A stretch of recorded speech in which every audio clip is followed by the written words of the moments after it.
Okay, it is Saturday. It is 5 o'clock. It is raining in New York City, finally, so that we can get a little bit of a reprieve from all of those fireworks. And this is photography with Hayden Greene again. And we are going to have some fun today. I have a guest in the studio. I have a guest in the studio with me. It is my good friend, Woody the Trini. All right, this is Woody the Trini. He is going to help me talk about some stuff today. He'll be off camera for the most part, but we're gonna come back to Woody because we're going to talk a couple. I'm going to give you two good tips that will help you to photograph children better. Help you to photograph children better. Now, it'll help you photograph other things better as well, but this one will help you to photograph children better. Now, as everybody knows, or if you've been watching before, my name is Hayden Greene. I will be your host today. I am a self-taught photographer shooting out of Brooklyn, New York, and I have taught myself so I can teach you, and then you can go learn and be far better than me, which is the whole point, right? So we've talked about a number of different things so far, and all of them have been designed to make your subject jump out of the screen. All right, so everything from the rule of thirds to aperture to leading lines. And so today we're going to talk about two more things that are especially, hey Vic, are especially important when you are looking at children. And the two things that we're going to talk about is the angle that you shoot something from and filling the frame with a particular subject. So the angle that you shoot a subject from can change the entire look of a picture. And this is where Woody the Trini comes in, because we're going to shoot him from a couple of different angles, and we're going to see we're going to look at how that comes across, and then we'll pull up some examples of the reasons why I shoot certain things from certain angles. Okay, and so the angle that you shoot something from is pretty much what it sounds like. Either you shoot at a low angle, looking up at your subject, or you shoot directly at them with eye level for your subject, or looking down at your subject. Now, there are a number of different reasons that you would shoot all of those different things. But the one thing that, and I said this at the beginning, is that we're looking at how this affects children and whether or not this is will help you with your child photography. So let's get started with the angles thing. So we're going to take Woody and we're going to put Woody on the floor. So Woody's on the floor down here. You can't see him, so I'm going to take a picture of Woody.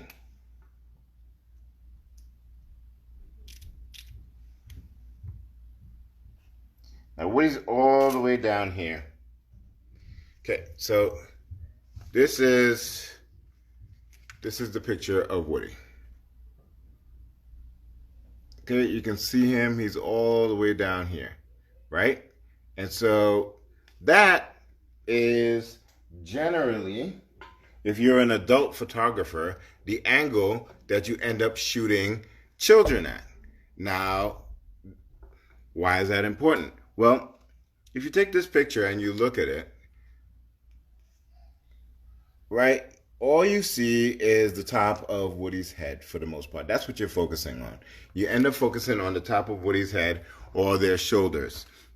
And so unless your child has the most amazing shoulders that anybody has ever seen, it's not going to be a picture that is flattering to the child, right? And that's the biggest issue. One of the things that happens with children is that we shoot them as objects that are at our feet or at our ankles. And the reason that the pictures don't come out, don't have as much expression for when you do that, is that you're missing all of the facial expressions.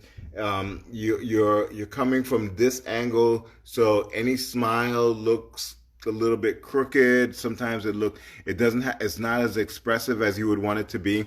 So if you want to take a picture of a child, my suggestion is always going to be place that get down on that level with that child, right? So I'm going to put Woody right here. I'm going to take a picture of him.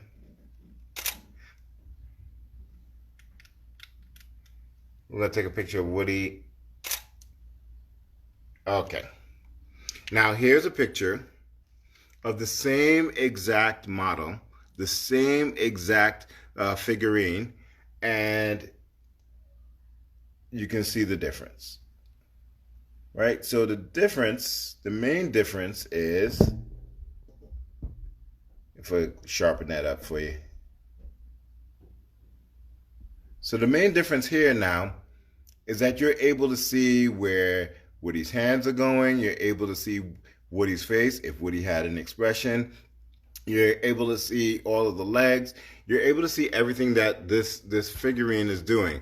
Woody, I'm sorry to call you a figurine, but you're a figurine, right? So that's one of the main issues that you will have when shooting children, is that you want to get down on their level. You want to give them the opportunity to be authentic humans. You want to give them the opportunity to be humans that command the space just like you do as an adult.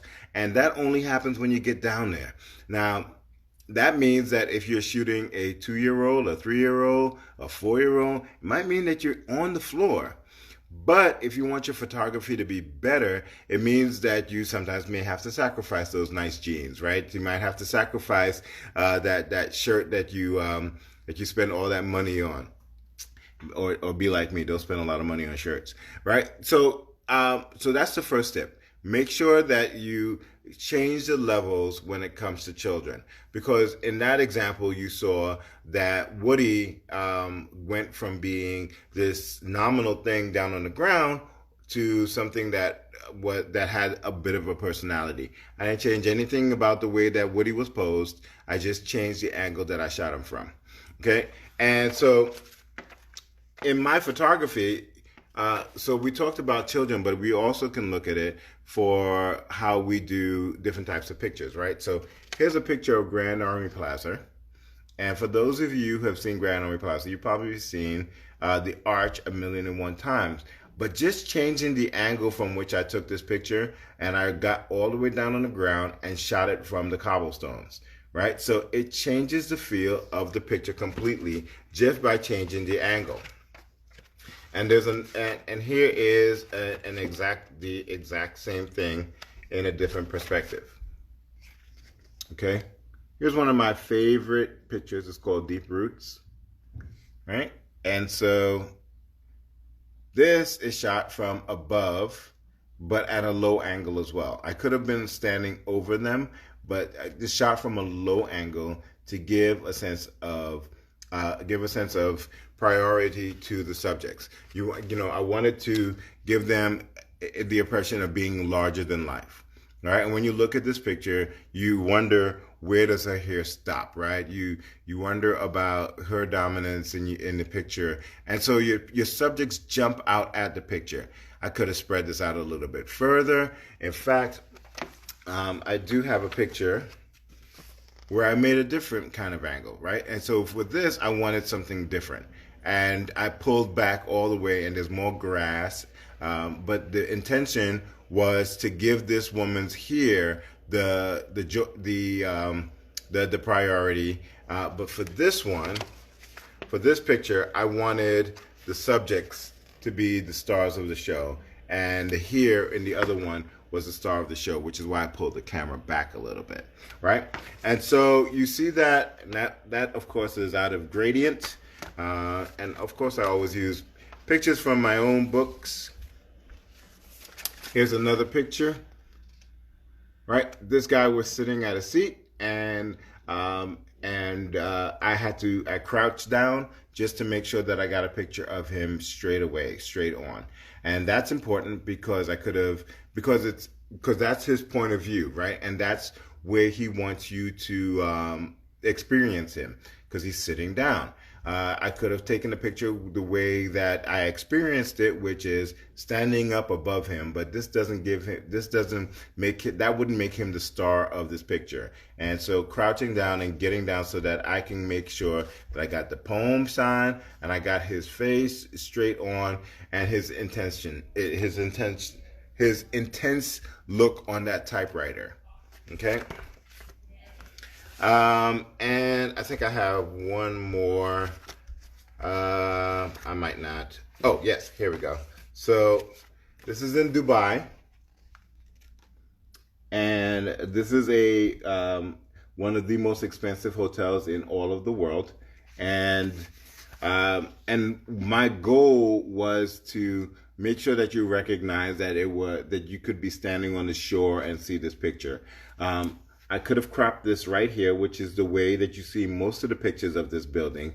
But I wanted to bring this aspect in here, this element of the water. So I got down low and took a picture with the waves coming in. And so it's almost as if the waves are just as important as the man-made structure up here. And that's kind of the juxtaposition that I wanted for this picture. And you get that again just by changing the angle. Do you raise the camera up a little bit or lower it down just a little bit? Do you get down and get really into the nitty-gritty?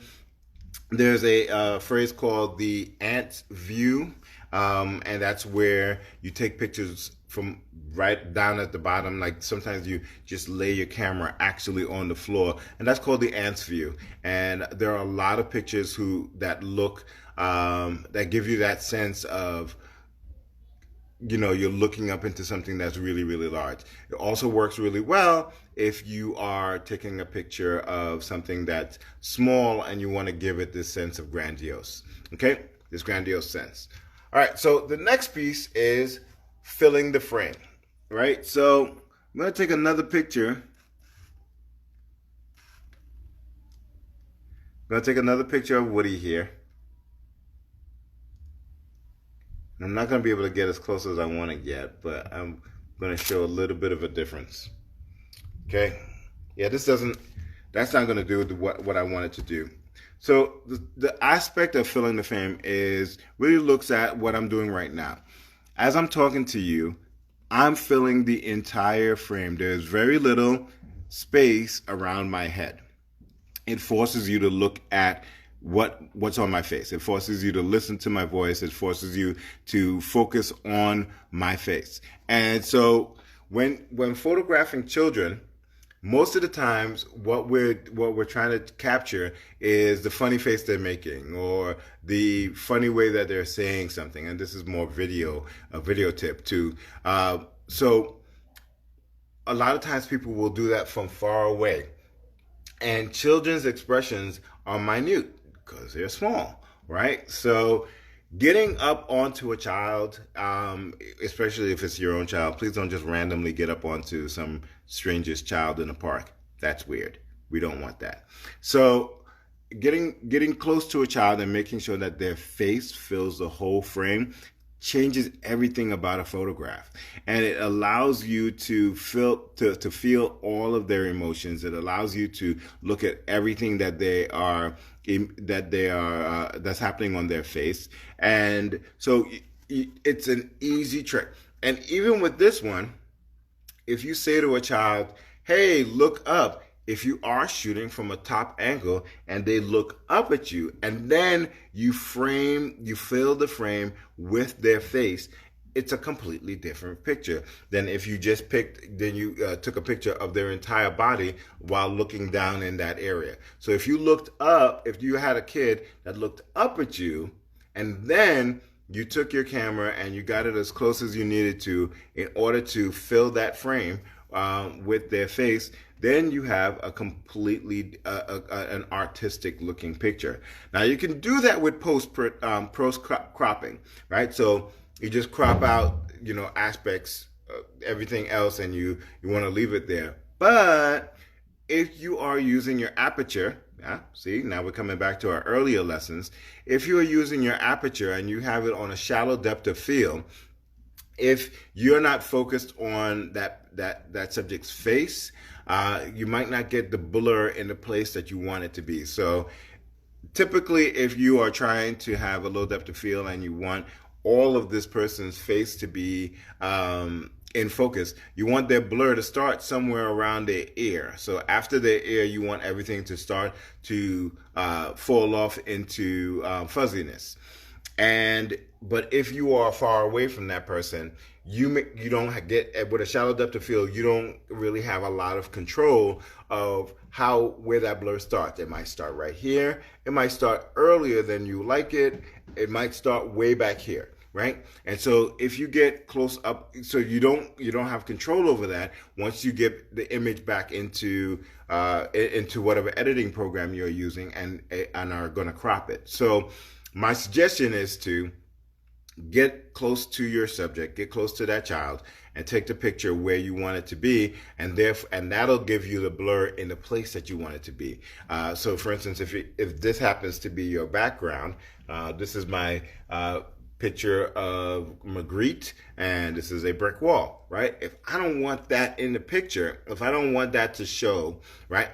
What I want to see is my face, then I'll drop my aperture to like 1.2, 1.4 if I have a lens that goes that low, but definitely like at least 4.0, 2.8, somewhere in that range. And then take a picture close that fills the frame on the camera in my viewfinder, right? All of this stuff behind me will fall off into fuzziness, and I'll have a nice crisp picture of my face. If I took the picture from across the room, I don't have that same control, right? So those are, again, a couple of lessons about filling the frame. And so you see it here in my photography here. This is a picture from what used to be the hair project, where we juxtapose women who had shaved heads with women who had longer hair of different styles as well. And so this is a picture that really fills the frame with these two faces. I could have pulled back and fully showed out the hair, fully showed everybody's head, but this picture really wants to focus on where their eyes are focusing on. And by filling the frame with just their expressions, it changes the way that the picture looks. Again, that's from my life lessons from a professional imposter. And then if we're going to talk about filling the frame, here's a different version of it. So this is, I have to give you guys a little bit of, so this is from the Hustle City book. And so this guy walks around with this hat, with this cat, and you can take pictures of him with the cat on his head, or you can put the cap on and then the cat will sit on your head. And again, I could have taken a picture of their full body, but what's the main focus here, right? It's the cat and the person wearing the hat. The cat and the hat. The cat and the hat. I'm having a Suzuko moment. All right, so I've now filled the frame as much as I possibly can with a cat. Filled the frame with the cat and the hat and the person, right? And so that's the goal. So to fill this frame with the cat and the hat and the person. Could say that all day, can't I? And last but not least, we have, where are you? So we're not just talking about people, we can also talk about objects. So these three pictures take a very small object and make it a prominent in the picture. So this one isn't filling the frame, but it is a lot closer because this is a really tiny bell, right? Same issue with the lamppost. We're not looking at the entire lamppost. We just wanted to look at the top with the snowy cap and get the snow involved. And so that's the thing that's really focused here. And last but not least, the hibiscus that was placed into a gravesite. You can't even tell that this is a gravesite. You can't tell that that's a headstone. And that's because the object, the hibiscus here, the hibiscus is the most prominent thing because I've tried to fill as much of the frame with the hibiscus as much as I possibly can. All right, so those are your tips, right? So you want to fill the frame, as much of the frame with your subject's face or with your subject as you possibly can, and you want to change your angles. Every time you change your angle, you change the picture.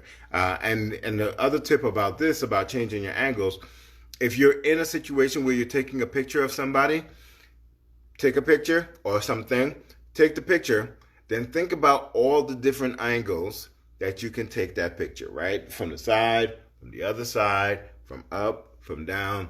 All right. So while you are in the actual space, think about all the different angles and take all of those different angles. We are in the digital age, and so you can, I don't want to say waste, but you can take as many shots as you want. And if some of them are bad, they're bad, right? But don't walk away from that going, it's like, oh man, I should have got down low and gotten that picture. Or this would have been a picture that would have been better if I had been standing above the thing, right? So take all of the angles. And that includes changing your camera from vertical. From horizontal to vertical sometimes, right? And that makes a huge difference as well. So just framing your image in a different way, framing your subject in a different way, can go from here to here, right? So those are your tips for today. And again, if you got a tip, leave a tip. My Cash App is right there, and we can always use some extra dough. All right. So this has been Hayden again, and we will see you next week. And I think next week's lesson, if I'm not mistaken, nope, don't. Oh wait, I know what next week's lesson is. Oh, I'll post it on my Instagram during the week, so you can check that out. All right, so stay tuned for next week, and have a great week, and I will see you later. Bye.